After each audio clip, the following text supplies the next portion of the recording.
Back our YouTube channel global science IQ। तो सबसे पहले हमारे सभी प्यारे प्यारे स्टूडेंट्स को हमारा प्यार भरा नमस्कार।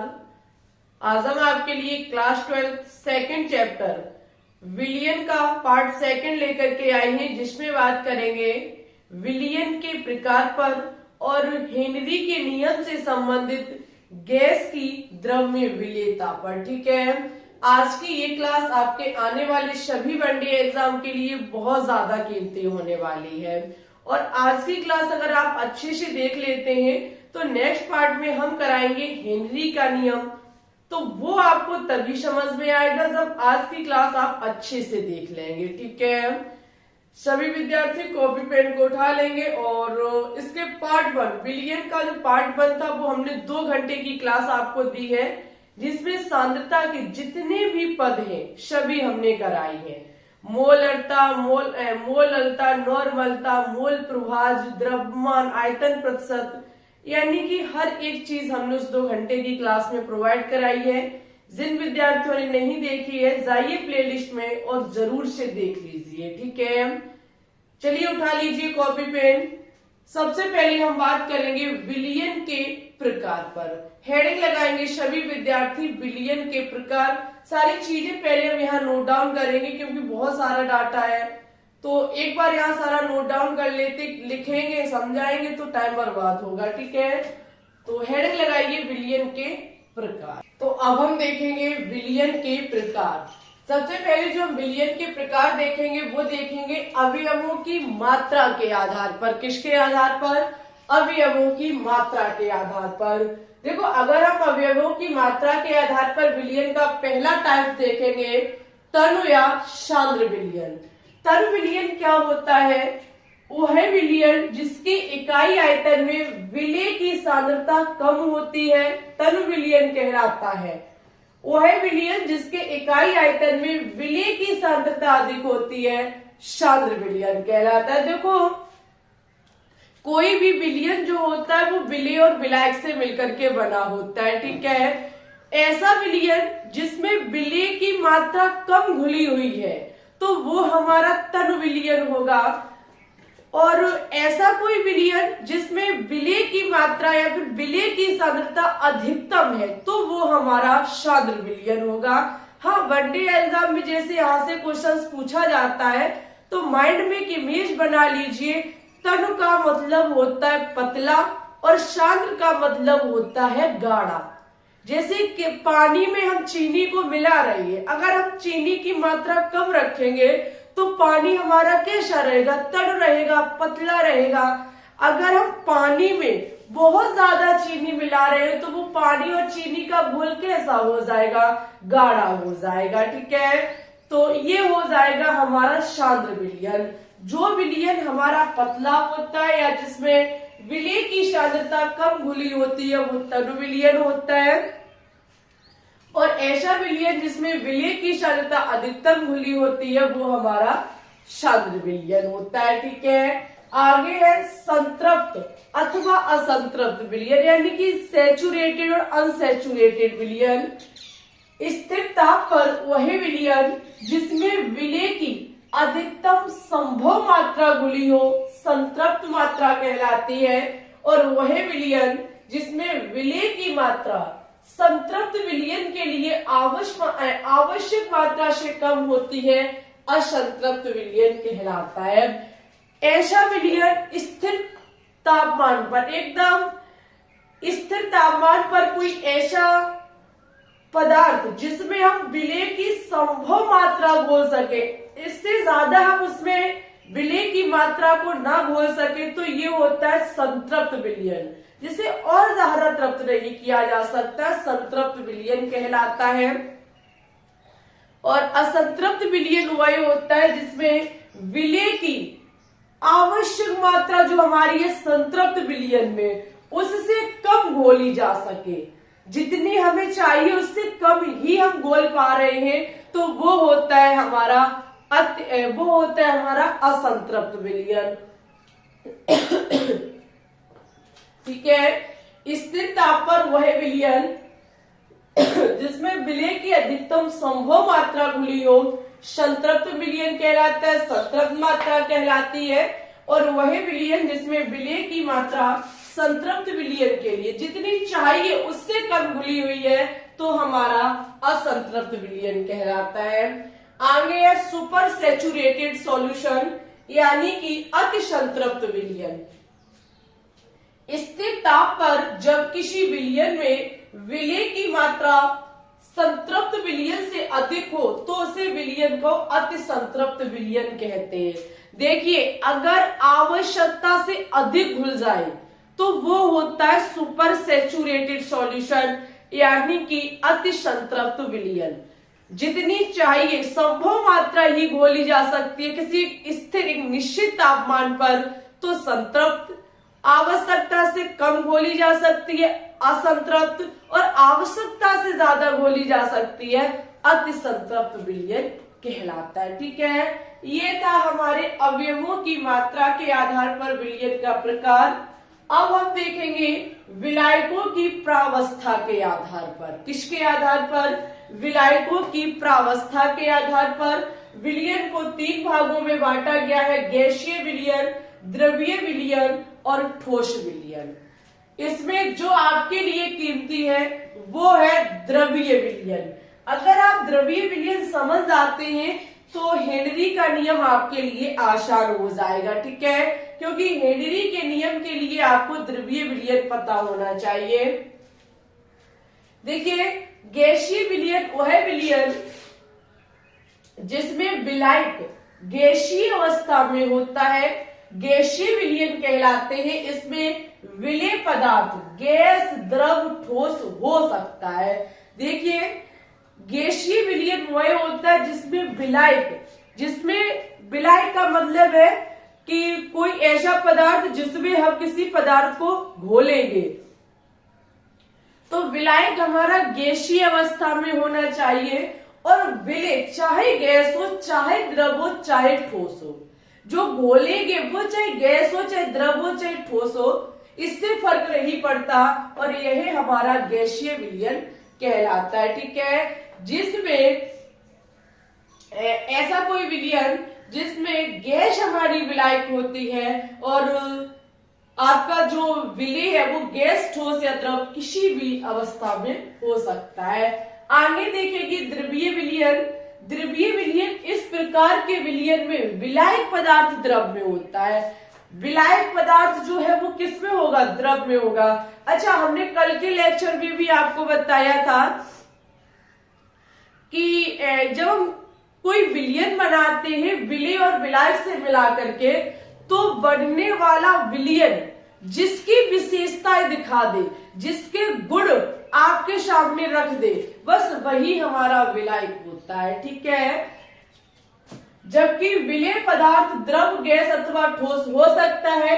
यदि जल को विलायक के रूप में प्रयुक्त किया जाए तो प्राप्त विलयन जलीय विलयन कहलाता है। देखिए, अगर हम इस प्रकार का विलयन ले रहे हैं जिसमें विलायक जो है वो द्रवीय प्रावस्था में है और विलय हमारा गैस, ठोस, द्रव कुछ भी हो सकता है। सपोज दैट हम विलायक के रूप में जल ले रहे हैं, विलायक के रूप में हम पानी को ले रहे हैं और इसमें हम किसी विलय पदार्थ को घोल रहे हैं। वो विलय हमारा ठोस, द्रव, गैस कुछ भी हो सकता है। तो ऐसा विलयन हमारा जलीय विलयन कहलाता है। क्या कहलाता है? ऐसा विलयन हमारा जलीय विलयन कहलाता है। ठीक है, आगे है हमारा ठोस विलयन। किसी ठोस, द्रव, गैस के कण किसी ठोस में अनियमित रूप से प्रक्षेपित हो जाते हैं तो प्राप्त विलयन को ठोस विलयन कहते हैं। किसी ठोस, द्रव, गैस के कण किसी भी सॉलिड, लिक्विड या गैस के जो पार्टिकल होते हैं वो अनियमित रूप से, नियमित रूप से नहीं, घुल जाए, चाहे बच जाए, चाहे थोड़े बहुत या सारे घुल जाए, तो इस प्राप्त विलयन को ठोस विलयन कहते हैं। क्योंकि ठोस में किसी को घोलना एक बहुत नामुमकिन सा काम है।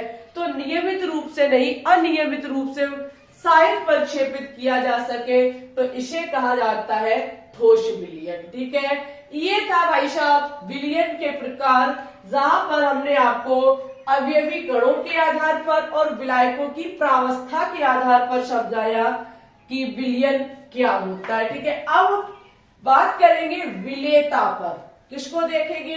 विलेयता को देखेंगे। ठीक है, नोट डाउन करते रहिएगा हर एक चीज को मेरे साथ। विलेयता बहुत ज्यादा सरल है, 2 लाइन की डेफिनेशन है सर।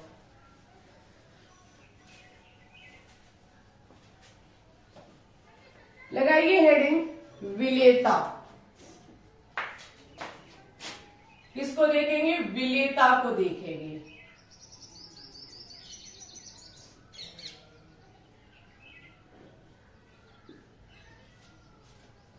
देखो विलेयता क्या होता है? किसी पदार्थ की वह अधिकतम मात्रा, किसी पदार्थ की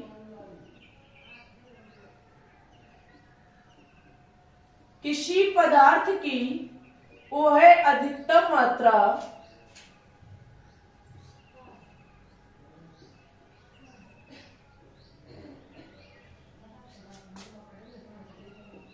अधिकतम मात्रा जो निश्चित ताप पर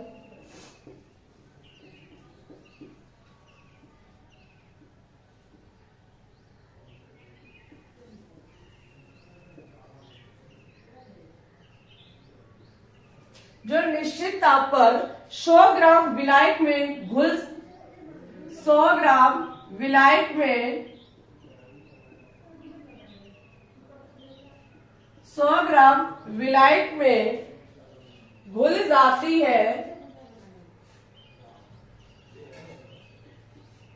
विलायक में घुल जाती है, उस पदार्थ की विलेयता कहलाती है।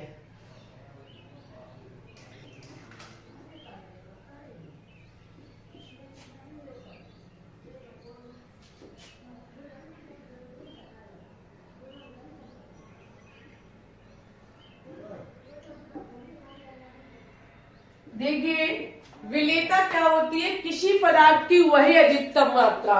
समझना इस बात को, बहुत ज्यादा सरल है, अगर समझोगे तो समझ सकते हो।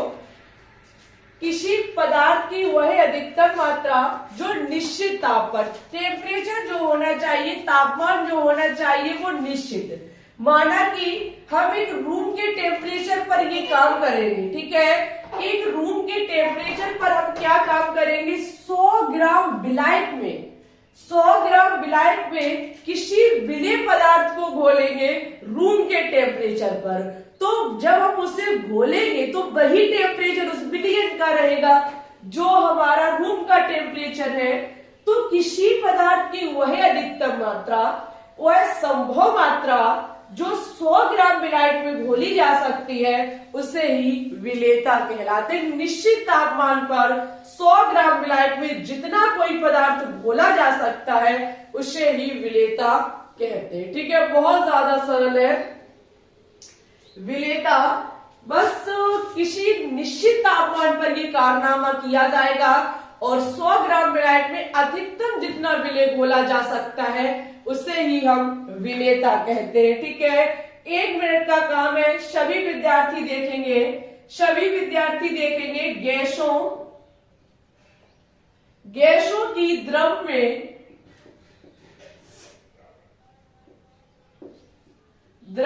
विलेयता, गैसों की द्रव में विलेयता प्रभावित करने वाले कारक, विलेयता प्रभावित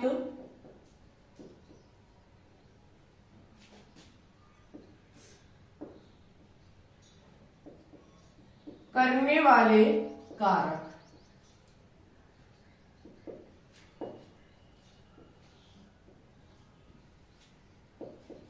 इस चीज को देखेंगे।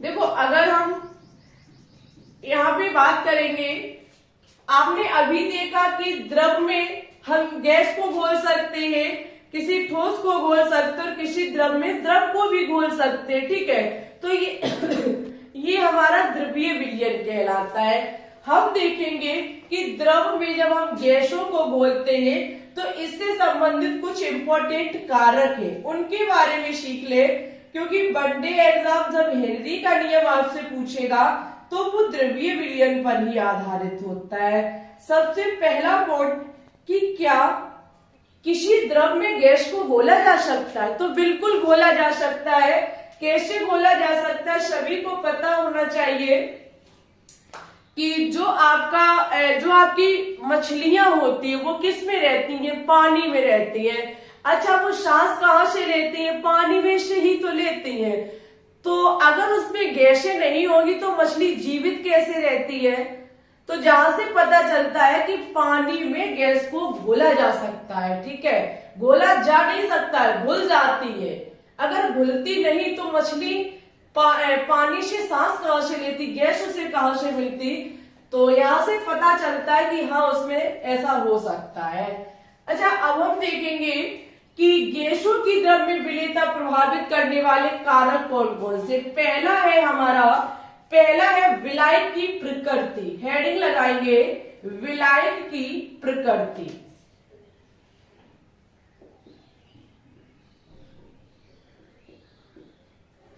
विलायक की प्रकृति, देखो जो आपका सॉल्वेंट होता है इसका नेचर कैसा होना चाहिए। यहां से एक चीज सीखने को मिलती है कि ध्रुवीय विलायक, जो आपके ध्रुवीय विलायक होते हैं, या हम बोले जो ध्रुवीय गैसें है आपकी, वो ध्रुवीय विलायक में ही घुल सकती है। यानी कि जो आपका द्रव है, ऐसा कोई द्रव पदार्थ जो हमारा लिक्विड स्टेट में है, तो घुलने वाली गैस भी हमारी ध्रुवीय ही होनी चाहिए। ऐसा नहीं हो सकता है कि अध्रुवीय गैस और हम ध्रुवीय विलायक में मिला दें।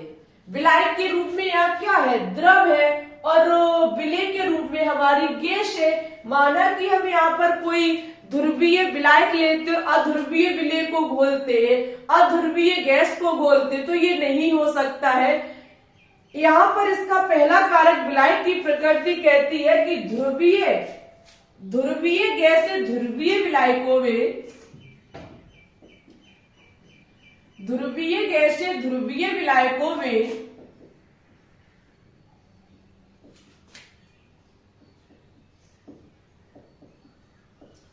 ध्रुवीय गैस से ध्रुवीय विलायकों में, और लिखा हुआ है एवं अध्रुवीय गैस से अध्रुवीय विलायकों में, अध्रुवीय गैस से अध्रुवीय विलायकों में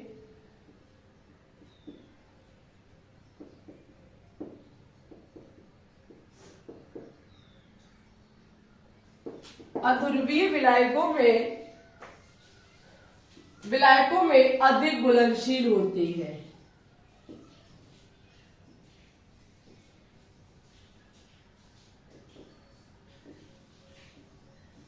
देखिए, माना कि हम यहाँ पर ध्रुवीय विलायक एक बार समझेंगे।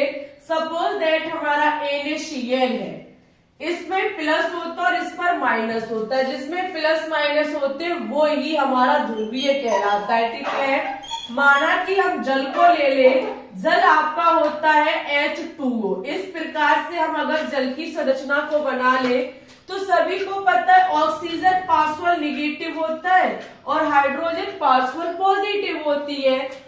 यहाँ पर अगर हम नमक को पानी में घोलना चाहे तो बहुत आसान तरीके से घुल जाएगी, क्योंकि ये भी हमारा ध्रुवीय विलायक है और ये भी हमारा ध्रुवीय है। अगर हम ध्रुवीय को घोलते हैं तो ये बहुत अच्छा घुलनशील होता है। अभी हम क्या काम करें, जल में नेपथलीन को घोले तो नहीं घुल सकती है, क्योंकि नेपथलीन अध्रुवीय होता है। तो उसके लिए अध्रुवीय बेंजीन हो तो बहुत अच्छे से काम हो जाएगा। ठीक है, घुल तो सकती है लेकिन उतने अच्छे से नहीं घुल सकती है। तो गैस की द्रव में विलेयता का पहला पॉइंट कहता है कि ध्रुवीय में और अध्रुवीय विलायकों में ही अच्छा घुल सकता है। ठीक है, नेक्स्ट है ताप का प्रभाव, effect of temperature. Second point है यहां पर ताप का प्रभाव।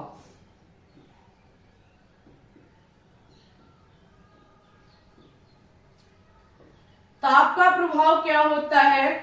देखिए, ताप में वृद्धि करने में गैसों की द्रव में विलेयता जो होती है वो आपकी घट जाती है। कैसी हो जाती है? घट जाती है। आप लोग लिख सकते हैं तापमान में वृद्धि करने पर आपकी गैस की द्रव में विलेयता घट जाती है।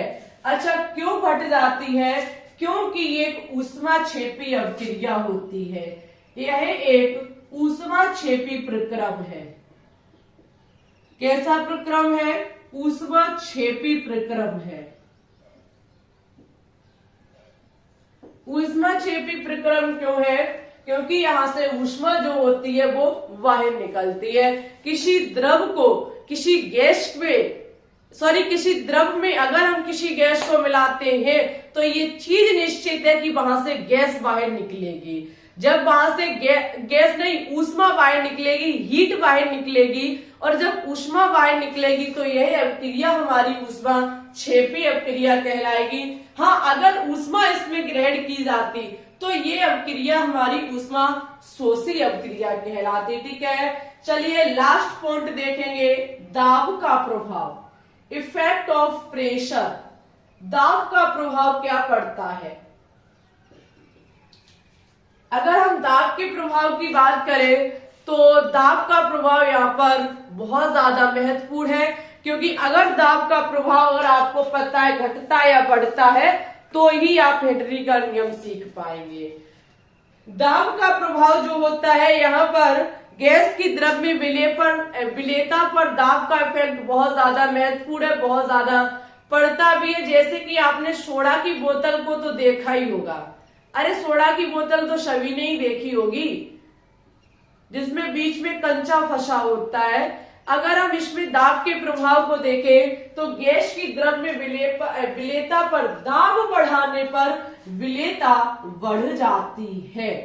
दाब बढ़ाने पर विलेयता बढ़ जाती है और ताप बढ़ाने पर विलेयता घट जाती है। ठीक है, ये चीज आप ध्यान रखेंगे, क्योंकि विलायक की प्रकृति, ताप का प्रभाव और दाब का प्रभाव वनडे एग्जाम क्वेश्चंस जरूर पूछता है। ठीक है, आज की हमारी एक छोटी सी क्लास थी। इसका मेन रीजन है, आप लोगों को पता है कि हम मॉर्निंग में क्लास बना रहे हैं, शाम टाइम क्लास नहीं बन पा रही है क्योंकि फोन हमारा पूरी तरीके से अभी सही नहीं है।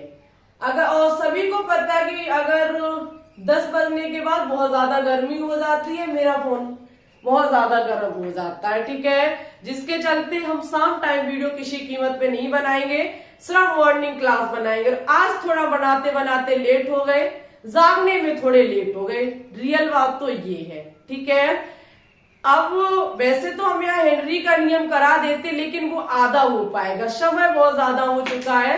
हेनरी का नियम आधा हो जाएगा, फिर आधा हमें कल कराना पड़ेगा। कल लगभग जो आपको क्लास मिलेगी वो 1 घंटे की क्लास मिलेगी, उसमें हम पूरा हेनरी का नियम कराएंगे, हेनरी के अनुप्रयोग भी उसी में कराएंगे, पूरा हेनरी से संबंधित जो भी डाटा होगा वो एक क्लास में करा देंगे। ठीक है, तो आज की ये 20 मिनट की क्लास आपके लिए बहुत ज्यादा कीमती है। इतना आपको विलेयता के बारे में पता होना चाहिए, विलयन के प्रकार पता होने चाहिए, और जल्द ही ये चैप्टर आपका फिनिश हो जाएगा। इसके बाद राउल्ट का नियम करा देंगे, राउल्ट के नियम के बाद अड़संख्य गुणधर्म क्लास यहीं पर हमारी फिनिश हो जाएगी। अगर हो सका तो अड़संख्य गुणधर्म की क्लास आपको एक माह मैराथन क्लास में हम प्रोवाइड कराएंगे, दिन सैटरडे या संडे के दिन। ठीक है, देखो कोशिश करेंगे, फिर देखते हैं क्या होता है। सभी विद्यार्थी इस चीज को एक बार रिवाइज कर लेंगे। ठीक है, आज शाम 3 बजे बहुत ही जबरदस्त क्वेश्चंस कराए जाएंगे, जहां पर लगातार क्वेश्चंस हिंदी और इंग्लिश में कराए जा रहे हैं। ठीक है, जो भी विद्यार्थी ABBMU, KGMU, UPUMS, CPNET, VHU, RUHS, nursing, pharmacy, paramedical किसी भी वनडे एग्जाम की तैयारी करते हैं तो शाम 3 बजे लाइव आना कभी ना भूलें। ठीक है, मिलते हैं शाम 3 बजे की क्लास में। तब तक के लिए अगर आज की वीडियो अच्छी लगी हो, कुछ नया सीखने को मिला हो, तो प्लीज वीडियो को लाइक कर दें, शेयर न किया हो दोस्तों के साथ तो शेयर कर दे, और चैनल पे न्यू है तो चैनल को भी अगर आप अभी तक टेलीग्राम चैनल से ज्वाइन नहीं है तो टेलीग्राम चैनल को भी ज्वाइन कर लें, ठीक है। वहां पर मैंने कल एक पीडीएफ सेंड की थी जिसमें ऑल रिएक्शनों का वहां पर डाटा है, ठीक है, तो उसको जरूर से ज्वाइन कर लें। ओके, पढ़ते रहिए, आगे बढ़ते रहिए, मिलते हैं शाम 3 बजे। तब तक के लिए सभी विद्यार्थियों को ऑल द बेस्ट।